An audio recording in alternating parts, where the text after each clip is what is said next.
നമ്മുടെ പ്രിയപ്പെട്ട നേതാവ് CK കാസിമിന്റെ തെരഞ്ഞെടുപ്പ് വിജയം ഉറപ്പുവരുത്തണമെന്ന് ആവശ്യപ്പെട്ടുകൊണ്ട് കേരളത്തിലെ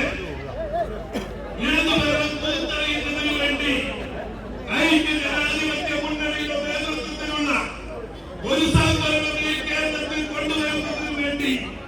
തിരുവമ്പാടിയിലെ നമ്മുടെ പ്രിയപ്പെട്ട സ്ഥാനാർത്ഥി ശ്രീമാൻ CK കാസിമിന് കോടി അടയാളത്തിൽ വോട്ട് രേഖപ്പെടുത്തി വിജയിപ്പിക്കണമെന്ന് അഭ്യർത്ഥിച്ചുകൊണ്ട് ഇതാ ഇന്ത്യൻ ജനാധിപത്യത്തിന്റെ കാവലാൻ ഇന്ത്യൻ മതനിരപേക്ഷതയുടെ പ്രതീകം ശ്രീമതി പ്രിയങ്ക ഗാന്ധി ഈ വേദിയിലേക്ക് കടന്നുവന്ന്